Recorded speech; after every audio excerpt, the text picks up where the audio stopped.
Be me, Jace, 28, decent life, decent job. Things were going okay, just got out of a long-term relationship. Feeling the sting, but trying to move on, been living alone in a small apartment in a quiet town for the past year. One day, get a random text from an old friend. Liza, haven't spoken in months, no real reason. We just drifted apart. She says she wants to catch up, meet up, maybe grab coffee. Hesitant but curious, agree to meet up. Meet at a local diner, place is packed as usual. A little noisy. Liza's acting strange, though. She keeps looking over her shoulder like someone's watching, don't say anything at first. Just brush it off as her being a little paranoid. We chat about old times, laugh a bit. But I can't shake the feeling that something's off. She suddenly gets quiet, looks at me, then asks, Jace, have you ever felt like you're being followed? Like, someone's always just behind you? I laugh it off. Tell her she's being dramatic. Maybe it's just stress, but she doesn't laugh. Her eyes dart around the diner again, then down at her phone. She starts telling me about this weird thing that's been happening to her for the past couple of weeks. I don't know if it's real or if I'm just losing it. But I feel like someone's always there, like watching me from just outside my vision. She pauses, leans in closer, and says, It started when I moved into this apartment. Ever since, it's like there's someone in the hallway right outside my door. I'll hear footsteps when there's no one there. Her voice shakes a little. She's clearly terrified. She says she doesn't know if it's just a neighbor or something more sinister.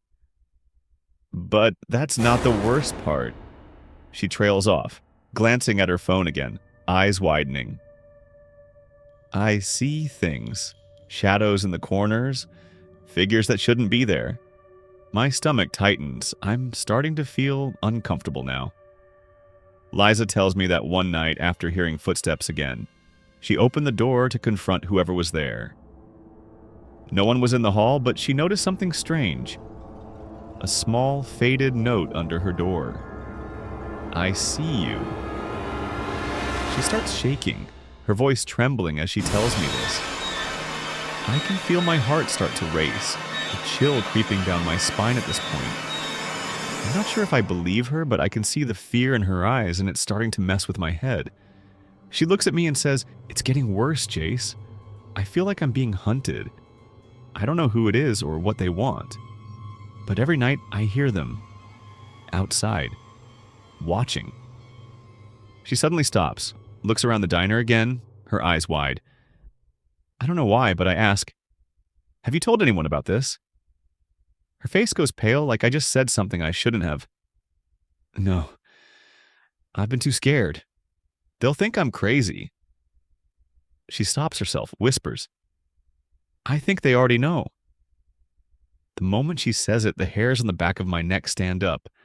I feel like something's wrong, like we're being watched, but I don't know why or how. We sit there for a moment in silence, the tension thick in the air. Then I hear something. A loud bang, followed by a scraping noise coming from the back of the diner. Liza immediately goes rigid, her face drained of color.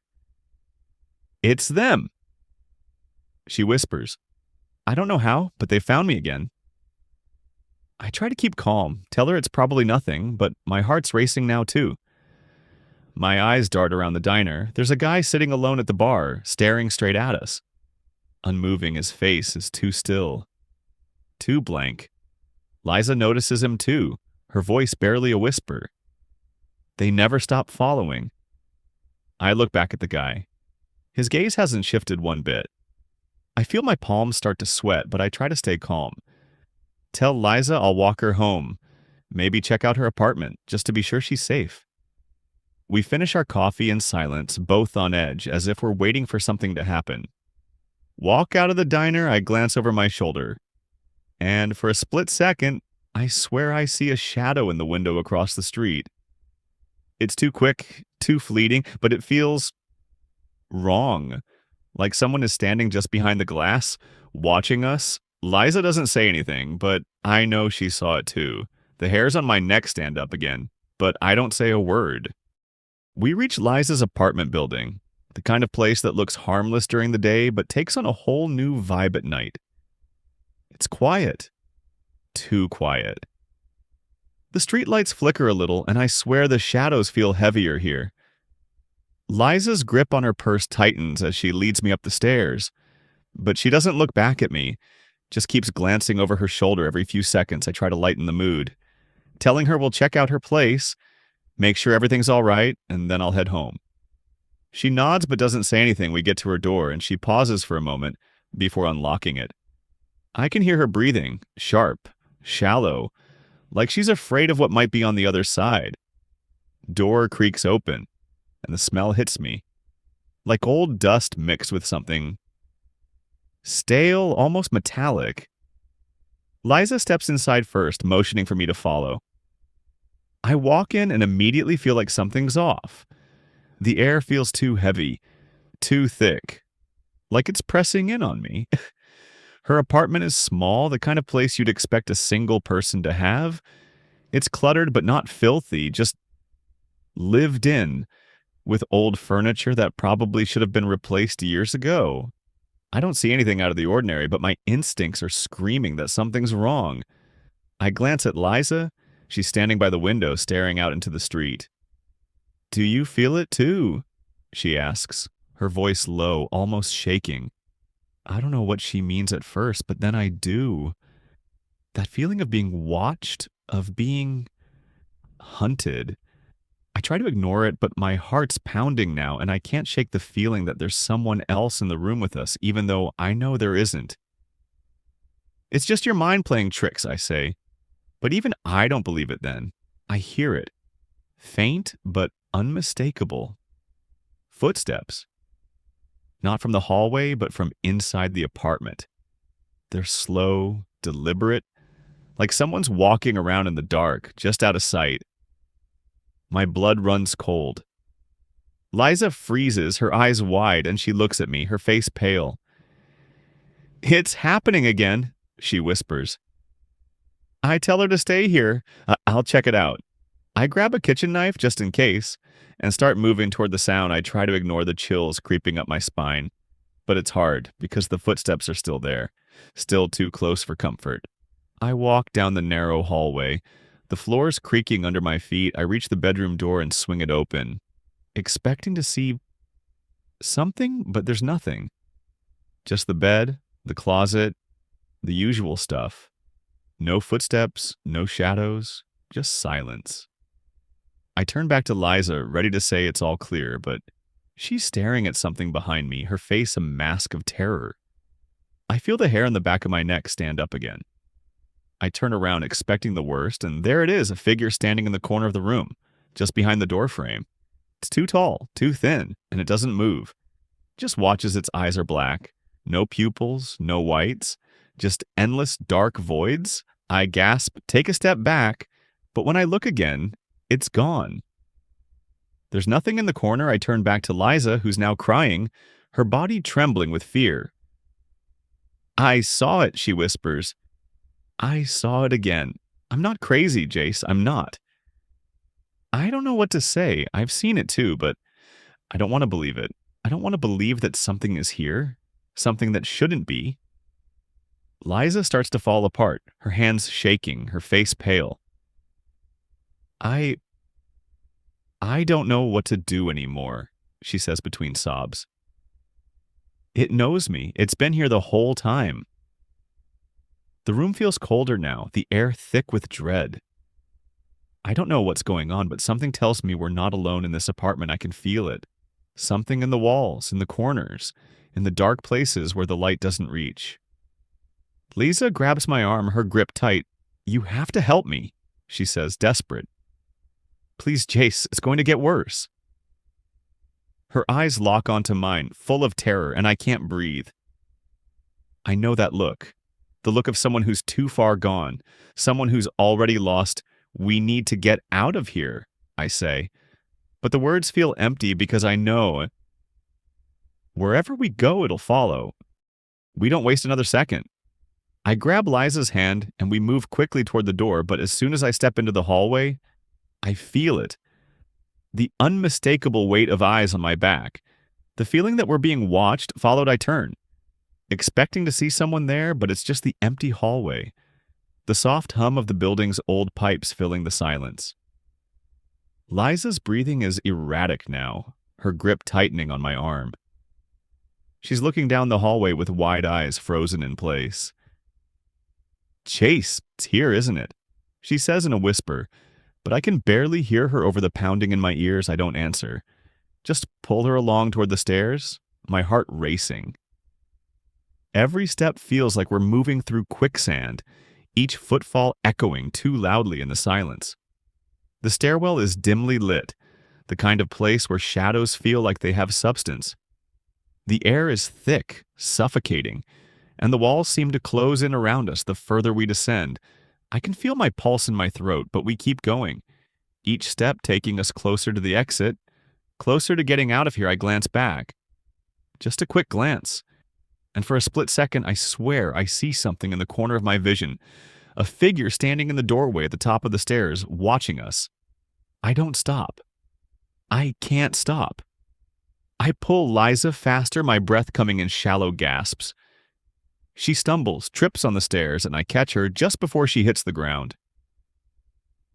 We're almost there, just hold on, I mutter, but my voice shakes. I don't know what I'm trying to reassure her or myself. Finally, we reach the bottom, and I push open the door to the building's entrance outside. The night air hits me like a slap to the face. Cold, biting, but at least it feels real. We rush outside, and I pull her toward my car, but when I look up, I freeze standing by the streetlight just across from the parking lot. There's a figure. I can't see its face clearly, but I can feel its eyes on me. Piercing, unblinking, my chest tightens, and a cold sweat breaks out across my back.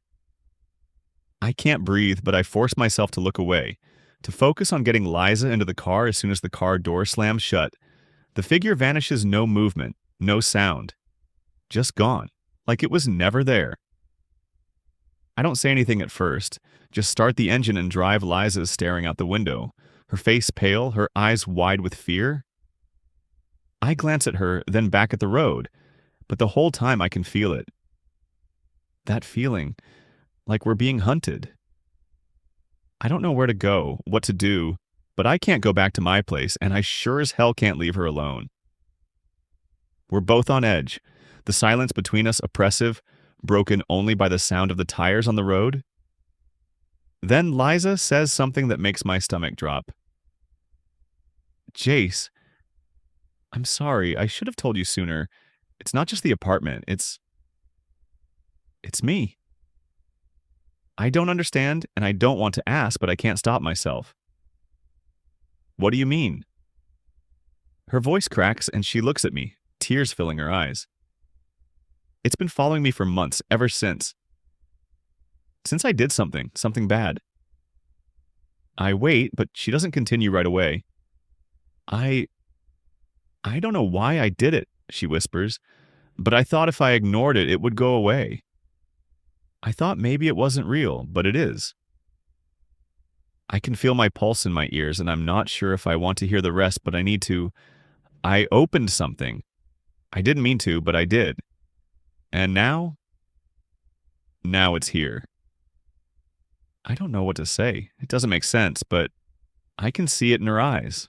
The guilt, the fear, the desperation. I'm driving faster now, just trying to get away, but I don't know where to go. Liza's shaking, her voice barely audible now. I don't know how to make it stop, Jace. I don't know how to get rid of it. I thought you could help. I thought... She breaks down completely, sobbing, her body shaking uncontrollably. I don't know what to say, so I just keep driving. I can feel the weight of it, the heaviness in the air, like the world is pressing down on us. My eyes keep darting to the rearview mirror, to the dark stretch of road behind us, but I can't see anything. Nothing's there. Nothing's following, yet the fear doesn't go away. It lingers like it's stuck in the air. In the car with us. Something is following us. I can feel it. But what is it? The road stretches on, and the further we drive, the more I feel like we're running from something that's already right behind us. I'm gripping the steering wheel so tight my knuckles are white, but I can't stop. Can't look back. Liza is still crying in the seat next to me, her body racked with sobs. I can't focus on the road, but I can't look at her either. I don't know what she means by I opened something. I don't know what she's gotten herself into, but I feel like it's too late for us now. The night seems endless, and every shadow feels like it's closing in on us, creeping just out of view. It's like being hunted, but by something that doesn't move. Something that just waits until you're weak enough to strike finally. After what feels like hours, I pull into a gas station on the outskirts of town. It's empty, no one around, and I don't think I care anymore if someone sees us. I just need a moment to breathe. I tell Liza we're stopping, that we need to get out of the car, stretch our legs for a minute. I don't know why I say it. I just need to feel like I'm doing something. Anything we sit in silence for a while. And Liza finally calms down enough to stop crying, but she's still shaking. She tells me again that she didn't mean for this to happen, that she thought whatever she had done was just a stupid mistake, a harmless thing. I didn't realize it would follow me. I didn't realize it would take over, she says, her voice shaking with fear. I don't know what to say to her anymore. I can't wrap my head around it. How could this be happening? I don't know what it is, but I feel it in my bones now, like I'm part of it too. Like, whatever Liza's done is now my problem as well. We sit there in that empty parking lot, surrounded by nothing but darkness, and I'm staring at the gas station lights, feeling this weight pushing down on me then. From the corner of my eye, I catch a movement. I look over at the dark corner of the parking lot, where the shadows stretch too long for a moment. I see it, a figure barely visible, but unmistakably there, tall, thin, standing motionless under the light of the street lamp. Just standing and staring at us, its outline barely there. But the presence is overwhelming. My heart skips a beat, and I feel a wave of terror wash over me. Liza, I whisper, my voice trembling. Look. She looks up and I can see the recognition in her eyes. The fear she tried to hide coming back full force. She doesn't speak, doesn't even breathe, but I can see her shaking her head, as if trying to deny what she's seeing. But there's no denying it now. The figure moves slightly like it's turning toward us, but it doesn't move much, just enough to make me feel like we're trapped. It's too far for us to outrun it and too close for us to ignore it. Liza grabs my arm, her grip tight, her eyes wide with terror. It's here, she says, her voice barely audible but full of raw, desperate fear. I look at her, then back at the figure, and the realization hits me like a ton of bricks. We aren't running from it anymore. It's right here. It's been here, watching, waiting. I don't know what to do. I don't even know what we're up against, but I feel the panic clawing at my chest, trying to break free. We have to go, I say, my voice shaky but firm, trying to get us back in the car. I pull the door open and shove Liza inside, jump in after her, and slam the door shut. I start the engine, but the car won't start. I try again. Nothing. The figure moves again, just a slight shift, but it's enough to send a cold shiver down my spine. Jace, it's over.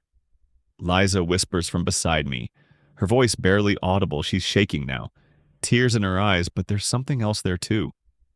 Acceptance, like she knows something I don't. It's never going to let us go, she says quietly. I don't want to believe her, but the way she says it feels so final, so hopeless. I try to start the car again, my hands sweating as I grip the wheel, but it still doesn't start. The figure's closer now, not by much, but enough to make my heart race in panic. I look back at Liza, and I swear to God, there's something different about her now. Her eyes are wide, but they're not just scared, they're lost. It's like she's already given up, like she's accepted what's happening. Jace, she says, but her voice is distant now, like she's not talking to me anymore. I can feel it. It's inside me now. It's part of me. I don't understand what she means, but I don't have time to ask. The car engine sputters again.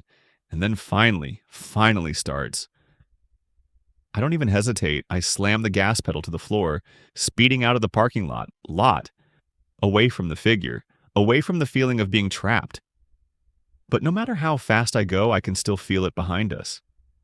Still feel the eyes on me, on both of us, even as we race down the empty road. It's not over. Not yet. We drive for hours, but the feeling never leaves the shadow, the presence. Whatever it is, it's with us. Liza's barely speaking now, her eyes lost like she's somewhere else entirely. The road stretches on, empty and endless. And the only sound in the car is the hum of the tires against the pavement every so often. I glance over at her, but she's no longer the person I knew. It's like she's slipping away, and I don't know if it's because of the fear or if it's because of whatever. She opens, she looks at me once, just once, with a gaze so hollow I feel it in my chest. Jace, she says, her voice so soft it barely makes a sound. I'm sorry. I didn't know it would take me. Her words don't make sense, but the weight of them hits me like a hammer. The car is starting to slow down, and I don't even realize it until the engine sputters again, this time refusing to start at all. I try the keys again and again, but it's dead. Nothing. I don't know where we are now. But the town we passed earlier is miles behind us, and there's nothing but empty roads ahead. We're stuck in the middle of nowhere. I don't know what's happening to me, to her, but the fear is starting to take over completely. I feel it clawing at my sanity, the suffocating weight of it all, the shadow in my mind, the feeling of being chased by something.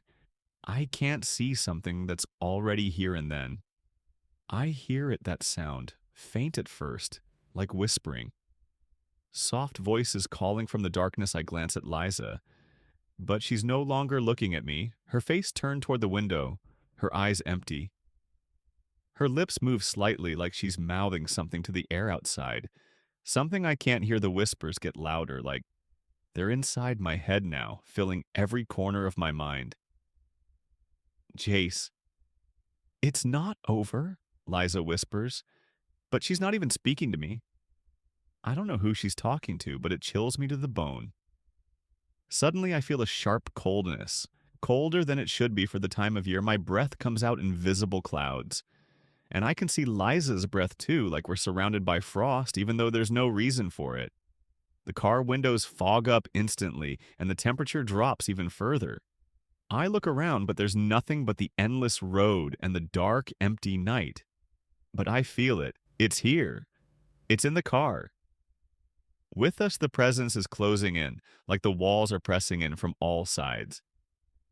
I look back at Liza, and for the first time since this nightmare started, I see it clearly. Her eyes, black, hollow, endless, staring right at me. I scream her name, shaking her, but she doesn't respond. Her body is limp, her mouth hanging open slightly like she's been taken, like she's no longer the person she was. Liza! I shout, but she doesn't even blink.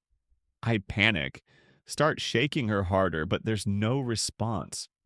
Nothing then. Through the fogged-up windows, I see a figure moving toward us, tall, thin, its face obscured by shadow. But I know who it is. I know what it is. It's the thing that's been following us, the thing that was never really outside, that was always inside, always watching. I turn back to Liza, but her eyes are now completely black, her face twisted into something that isn't her. A voice. No, not her voice. Whispers from her lips. You're too late, Jace. It's already over. The air grows colder still, freezing me to the bone. The figure reaches the car, and I know this is it. I try to open the door, to run, but it's locked. And the cold is so intense now, I can't move. Can't breathe. I'm trapped with whatever this is, with whatever Liza has become. The car windows crack, the frost creeping across the glass, and I know I won't make it out. I can feel it now, crawling inside me, suffocating my thoughts, turning everything into darkness. I hear Liza laugh, but it's not her laugh anymore. It's the thing inside her, the thing that's taken her. And I can't fight it. I can't fight what's coming next. Everything goes dark.